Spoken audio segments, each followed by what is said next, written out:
A lot of people are looking for the meaning of life, or they're looking into some kind of holy book for the answers on life. Well, the truth is, close the book and look around you. Life is the literal stuff, like the things, well, let's say physical, but you know how we say, that tree is literally right there in front of me, like it means it really is. Well, let's not worry about literature and live a life that involves you and not belief systems.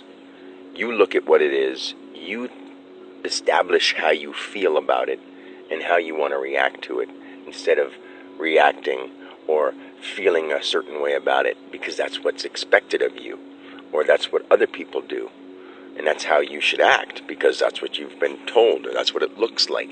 Instead of that, live your life right on the edge of yourself, so that you know that your thoughts, your opinions, your ideas are the ones you're thinking. You can't think your own thoughts if all you do is look for an answer. You have to give yourself the answer. And at first it's hard to find because there's nowhere to look. You're standing on the answer. You are the answer. That's what life's about. If everybody in the world wasn't too embarrassed or too tough to show emotion, if everyone in the world just could stand and hold their hand over their heart at the same time and say, love will thrive. We love each other. We don't need to be like this to be alive, and I know this sounds all like, super big dream of some sort, but it is a dream of mine that we could all be happy and not have to live a life where you have to qualify for other people's affection or even to be noticed or have your opinion matter. It doesn't mean everybody has to agree with you on what you want to do, but people should at least accept the ideas and either go with them or don't go with them or make no reaction at all, I guess, sometimes, but just not be so affected by the opinion of someone else.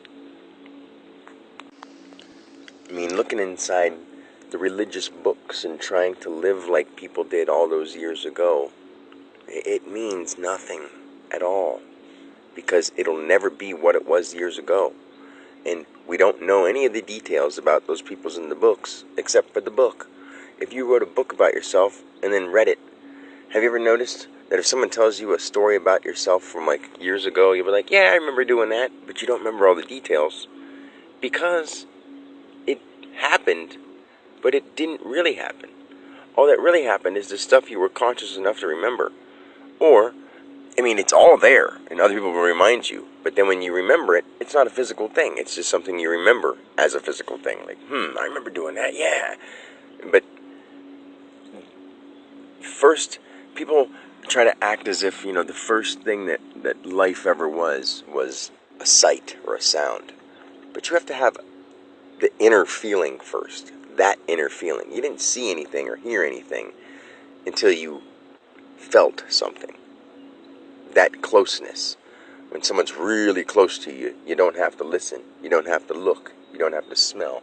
You just feel it. If they're really close to you. When you become one, say when you're making love or something, it's or when you're hugging, you are one. You're together. You feel them. The sense of touch. But not even just the outer touch, the inner touch. I would say that the senses between something that touches you on the inside of your skin or a feeling you feel inside your body is two different senses. Because someone can say, hey, you look great, and you feel like, wow. But they can walk up and put their hand on your shoulder and say, you look great, and not really mean it. And you don't really feel it just because they touched you. You know what I mean? Those are two different senses. Intuition is that feeling inside you. But the feeling inside you comes from what? It comes from the vibration you get from what someone says, or what you, say you look out at a beautiful sky. Some people are like, wow, I feel so inspired inside. And others are just like, it's too bright, it hurts my eyes. You know what I mean? The inside feeling isn't the same thing as being touched, or walking up and putting your hand on something hot.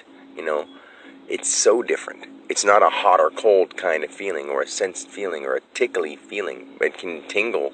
I would say the difference between, and don't need to get on too many differences of words, doesn't matter. But I'm just saying, people have to realize that our sixth sense is something you actually have always had. The seventh sense is the one of like seeing premonitions and stuff like that. But I would say that's still the sixth sense, because everything you feel inside is you. The outside world is you. So basically you feel it in the inside and it projects outside, which gives you those five senses. Without the first sense of the inside feeling, you wouldn't have five senses.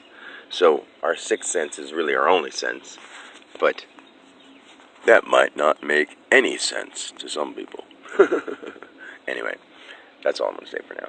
But I mean, it's not like I'm trying to joke, but the stuff about, religious books and Bibles and all the things we've ever been taught. I mean, if you look at how giant and huge, monstrous, words don't describe how big the world is. And nothing will ever describe that feeling that you have inside. We have plenty of words that we try to, but you know that if something even just hurts, you could be like, ow, it really hurts. But on what level is that to you that it is to me or to some other stranger, Everyone's level of, ow, that hurts is different. So, that feeling isn't even, you can't even compare that. So you can't say, it feels like, when you don't feel good. That's different for everybody. So when you read a book and say that this is how it happens, some people internalize it one way, some people internalize it another way. So there's no right way of believing in something that you get from a book. The only right way of believing and the only right way of knowing is to know it and to feel it within yourself and to be sure. And when you are sure, be still and know. That whole saying, that's what it is. But anyway, I said I was done, so that's it for now. Peace.